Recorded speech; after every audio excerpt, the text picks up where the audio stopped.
great content or great information by way of what you need to know for the lockdown. And talking about the lockdown, we're monitoring the situation in Kumasi. It's one of the cities where we have the lockdown. Kwesi Deborah is somewhere around Edum and would want to go straight live to him. Kwesi, good morning to you.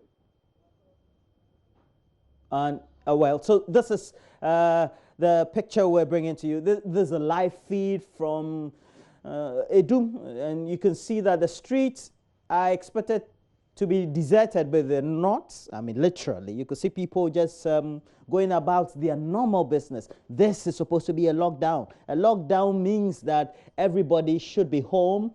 We shouldn't be seeing you on the street per se, unless with some express permission from the monitoring personnel of the military and the police.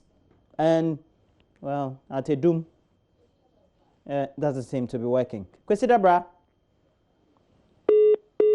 Oh, seem to have lost Kwesi Deborah there, but this is the feed that we're getting from Edum. And when it comes to the related issues about the monitoring that is expected to be done, we will be on ground, and that's what we're doing in Kumasi. It's where we're having the lockdown as well. One of the cities, apart from Accra, and then also Tema. And the lockdown has been explained explicitly, not only by the Minister for Information, as you just watched, with that interaction, and also what you need to know by way of the related press conferences that have been organized so far, but for citizens to stay in their homes. And it looks like, well, doesn't seem to be working in the sense that you would find in other countries. Of course, would ask related conversations. When it comes to issues of lockdown, what do you do? What is expected of you? And we know that the Minister of Information has explained, but in Edum, Kumasi, and I believe that if you go to many other related communities in the Ashanti Regional Capital, you'll find scenes such as this.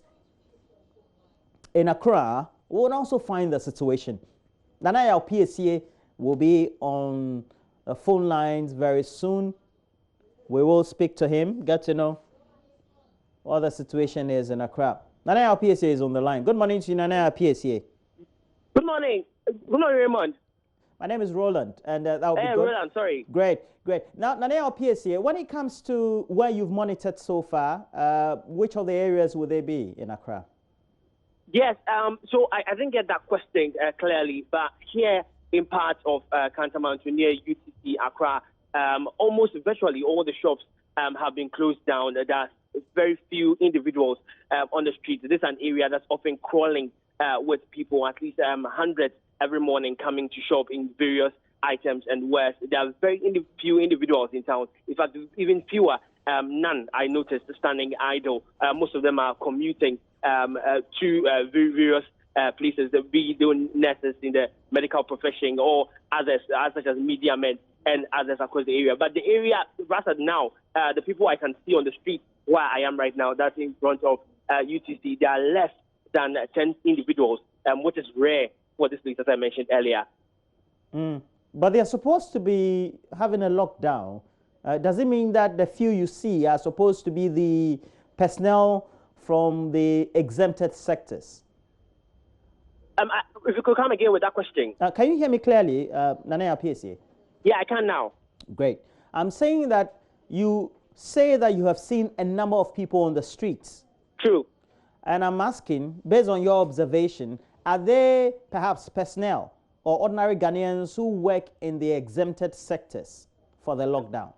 Well, I would say that they are not all personnel. Right now, I'm looking at a woman who is going around picking the rubbish on the street for no apparent reason. I would like to believe that perhaps it's of a business or origin to her. There are also individuals who are just by some of the poles here watching the street, but they are not as many as I said to. And even though the police cars and vehicles that patrol the area have been by, we have not seen any of the authorities alighting to tell them to either go home or question their motive there for the time being. So it seems there is some flexibility to the laws in this part, if you may.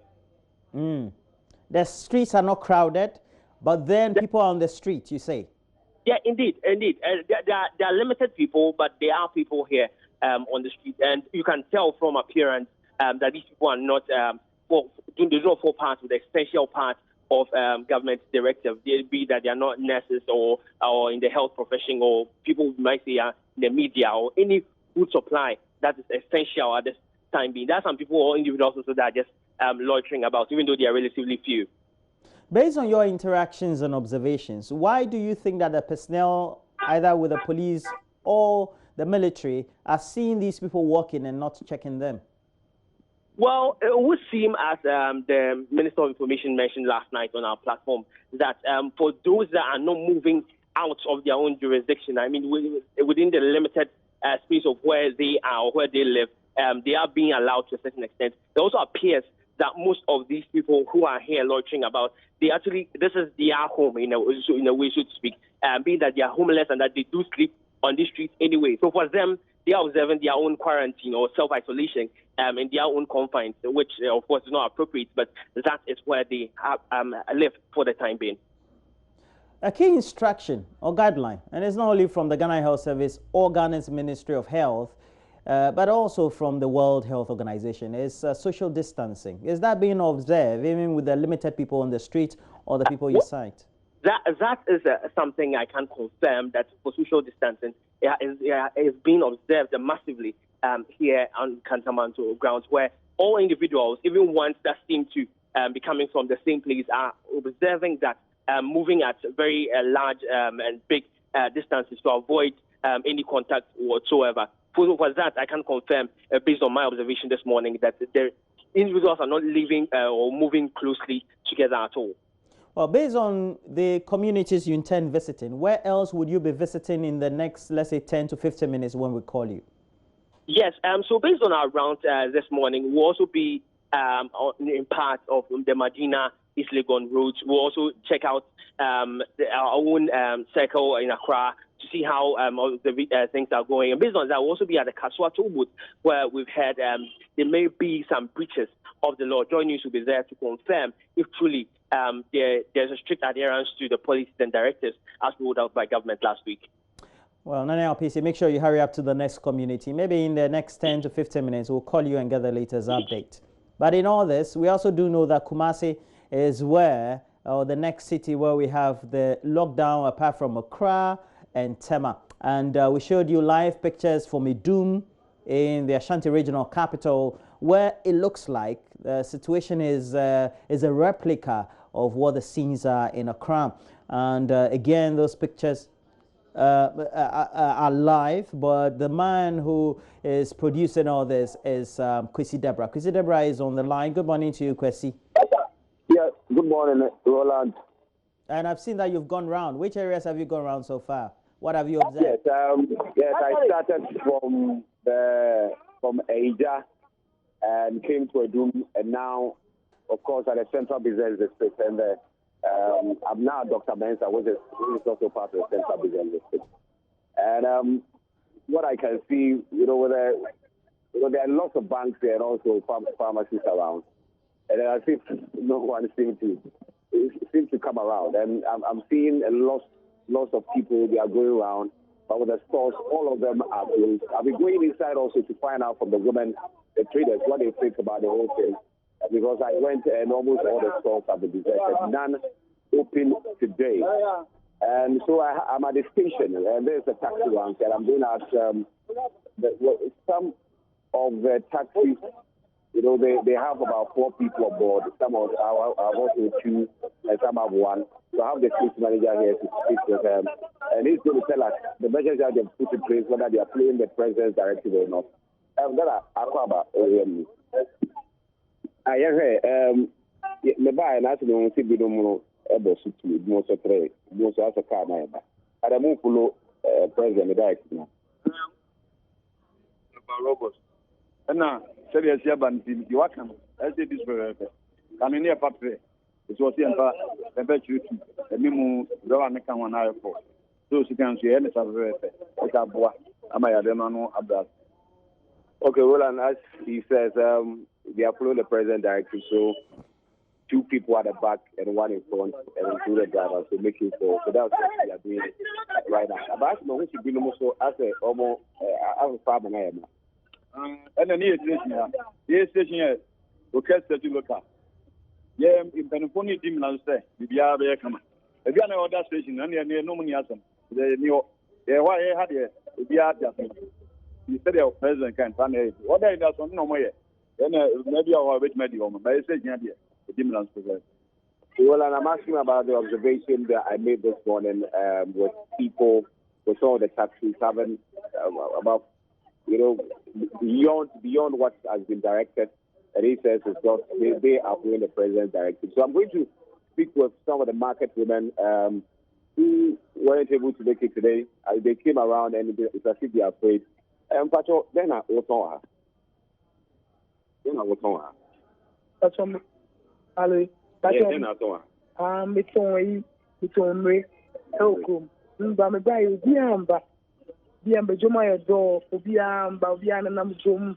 Like I said, I said, what a door will be Accra to me.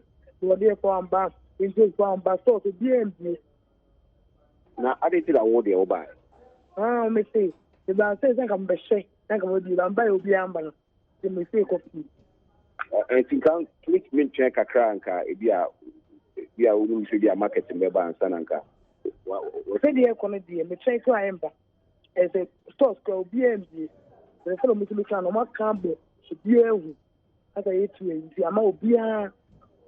So she says she came around, but nobody seems to be around. And she thinks no matter what she does, nobody is going to come into the market to, as well, come to buy anything from them. So they are going home. And now, Usu, let's say, Bianca, Bia. Would you say, Bia, Bumblebee, and Harman, Cabit Martin? Bumblebee or Pan, the uncle read it. I think you police messages or inside that. And it is free. As a could be stop seeing out to one quarter. A convocation by Judy. The don't want to, but General Biam Bewa, the written at Judy. But in the police will intend enough. So they say, look at my home by am eating at it. Well, and she says they are afraid to go into the market and look should they see any security personnel around, they will be ready to do business. But for now, since they can't see anybody around, and as I said, the market is deserted, so that's the case. So that's what is happening in Kumasi today, and we'll be bringing you more. Well, thank you very much. Kwesi Deborah, a man monitoring the situation in Kumasi.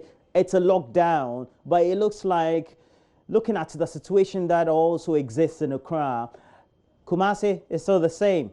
The inhabitants or residents in the various communities in the Ashanti regional capital, just like Accra, don't seem to either get what the situation of the lockdown is, but also just follow the guidelines. But of course, we know the onus also lies as a responsibility on the security agencies or the personnel who have been deployed to the various communities. And this is where we also have to give you the feed. This is live Kumasi, and people are still walking on the streets.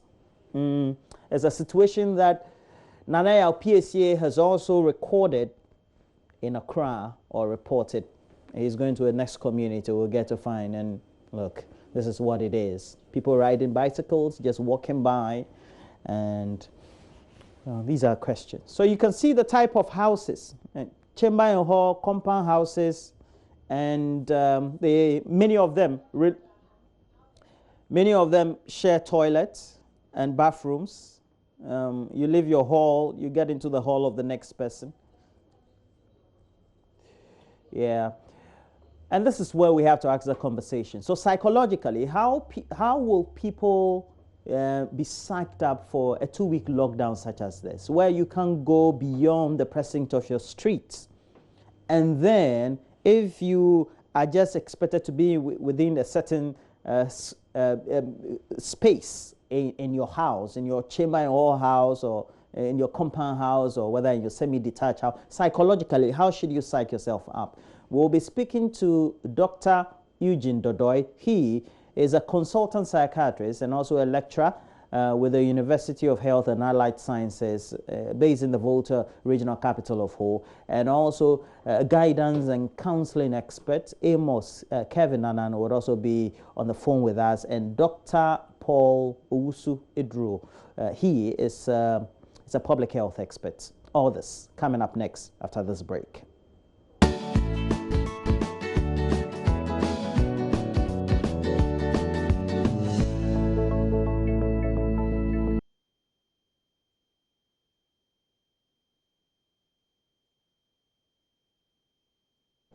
So if Ghanaians are in the lockdown, we're talking about Ghanaians living in Accra, Kumasi, Tema, and just outside the precinct of Accra, that's Kaswa and the rest. What will be their mental state of mind psychologically? How do they also cope just living in their small communities or houses, etc.? And what could be the related effects? Well, we decided to have an interaction. First, we'll have an interaction with Dr. Eugene Dodoi. He's a consultant psychiatrist and also a lecturer with the University of Health and Allied Sciences, UHAS. It's based in the Volta Regional Capital, and he's online. Good morning to you, Dr. Dodoi. Good morning, Roland. And I'm sure you have observed all the related conversations about the lockdowns, etc. Yeah. And for example, just this morning, we heard about the German finance minister committing suicide, etc. But we also do know even in the UK, a lot of residents are in a very stressful position. From the psychotic or the psychiatric point of view, what should ideally be the mental states of the ordinary Ghanaian who is located in these lockdown areas? Yeah. Thank you for the opportunity, Roland. I think one point of correction is that people do not commit suicide. People die by suicide. Suicide is not a crime. So that is why the... Can I have you speak up a bit, or perhaps if you can position yourself well so that we get the reception very well? No? Yeah, we can hear you. Please go ahead. Is it better now? Yes, please. Yeah, I was making a correction that, we shouldn't say people commit suicide because it's not a crime or a sin. So people die by suicide, and suicidal behavior is a symptom of a mental illness usually. So the challenge we have is that with this lockdown and limited movement or restriction to people's daily activities of life, there are some conditions that, are going to actually go up. If you permit me, let me just talk about the different groups of people we need to be very careful about. One is those who have tested positive and they are in isolation. They probably will get the most stressful period where their own relatives cannot even attend to them, cannot come and visit them and all that. Then those who are in quarantine and awaiting their test results, the contacts and relatives of these people, because they are, also panicking whether their relatives are going to do well, whether they are going to go through and all that. The other risky group we forget is the mental health of healthcare workers. That is a very big group that we tend to, you see, we forget that the healthcare workers themselves can be patient, okay? So if they are going to go through this stressful period of seeing people as in elsewhere where they have to ration ventilators and decide who virtually should live and who should die, this is traumatic to the healthcare workers themselves. And so far, the WHO has recommended that, every response to this COVID-19 should be integrated with mental health care services. I'm yet to see that in Ghana. I've only heard statements about it, but the challenge is that it's really not there. We are not really we are not fully integrated in the response. But like I said, the healthcare workers, they are the soldiers in this war, okay? And if they are the soldiers in this war, they are, we take care of them first before the other people. And if we don't take care of them, the burden and the disease burden and the mortality is going to be very high up. Then the rest of us, of the general population, and even among the general population, those who will refuse to seek medical treatment because they've had contact. These are also people that we should be worried about, because it is because of the fear, the anxiety. Okay, I've heard people say that those people should be punished, and all that, they are cruel and all that. They also need help. They need psychological help to even go for testing, to even decide that, okay, I've had a contact. I know of one death that happened, and people are blaming the son of this person. That's why they didn't do alert and all that. You see, people also react to the stigma and fear and all that when there should be no stigma. So it's not easy for people to just come out and say that, yes, I have had contact with the COVID-19. I want to be tested. My father has been there. It's not easy for people to just come out like that. And it is very important to support them to do so and make them appreciate the fact that even their lives and other lives are at risk. So this is very important to know the different groups of people, because the attention and the response to them should be different. Okay? Should be different, for everybody. Okay. Now, we're speaking related to the ordinary Ghanaian in the lockdown communities. What will be their mental state? What kind of assistance would they need when it comes to mental health care? Yeah. So people who are under lockdown currently, okay, are going to have a lot of anxiety, because there is a new epidemic now, or a new term that we refer to as infodemic. Okay, now social media channels a lot of false information and a lot of fear and a lot of panicking messages and all that. So the infodemic needs to be managed. That is one big challenge. So people should decide, whether they are going to do social, they are going to be on social media. You can actually regulate your time. That's okay. I'm going to find something else doing, but I'll be on social media from 7 to 8. I'll come back in the evening from 7 to 9. You should have a specified period, and you don't have to read everything. You don't have to listen to everything and all that. So it is very important that people understand that the infodemic that we have now is also going to create a problem. The most problems we are going to have are going to be anxiety disorders. And for anxiety disorders, these are people who are especially on the edge, as if something is going to happen next. So these are people going to be, there are already people who are predisposed to getting it. So with this lockdown, they are going to have it the more. And it is very important that, there are lines or avenues for them to reach out to. Ghana Health Service has put up some phone lines out there. Okay. I'm sure that you have them. Okay. And then people are going to also get mood disorders. Okay? So mood disorders include major depression, bipolar disorders, and there are a few other ones. Okay. So we should be on the watch out. People who have a known bipolar disorder are likely to get a relapse at this period. People who have suffered a depression before may get a depression again. People who never have had it may get a depression for the first time now. And it's not like it's their fault. It's not, it is the stressor that we have around. The other important one is people with substance use disorders, which is alcohol and drug abuse. During this period, that is going to get worse.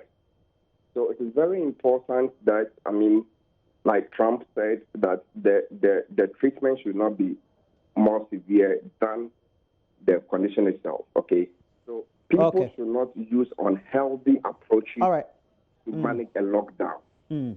So if during the lockdown you have stocked alcohol, stocked drugs that you use because you are in a lockdown, you are going to get in a worse problem after here. So it is very important people use healthy approaches. There are exercises that we can do in bed, physical exercises. You can do push-ups, press-ups. You can do a lot of things in the house, okay? And it's very important that people also realize that because we are not going to be in limited spaces with our family members, okay, there are going to be, more friction. So arguments and stuff are going to come up. Let's know that we cannot all be the same. It is normal to realize that there are differences among people. And therefore, it's important that we realize that during this period, we are going to have a bit more arguments or domestic issues. Let's learn to solve them. Let's stay in touch with other people, with family members. Now that all right, Dr. Eugene technology, I think that's where we have to end this conversation. It's been some great education so far. Consultant psychiatrist, also a lecturer with the University of Health and Allied Sciences, based in the Volta Regional Capital of Hope. We had wanted to speak to Amos Kevinanan, a guidance and counseling expert, but we couldn't because of our time limitations. But that's where we have to bring a curtain raiser to the show this morning. But our correspondents are still out there. They're monitoring the situation in Sunyani, mass disinfection that's taking place in the rest of Bono East, etc. And then we have the lockdown also being monitored on regular programming on the channel. But before we go, it's a happy belated birthday to Engineer Samuel Kwakwa Bwedu. He is the manager for ECG, that's the Electricity Corporation of Ghana in Sawan branch. May God bless you and keep all the days of your life well. And that's coming from Mama View Swabwaji and the rest of the family. Well, that'll be it for the morning. Enjoy your day.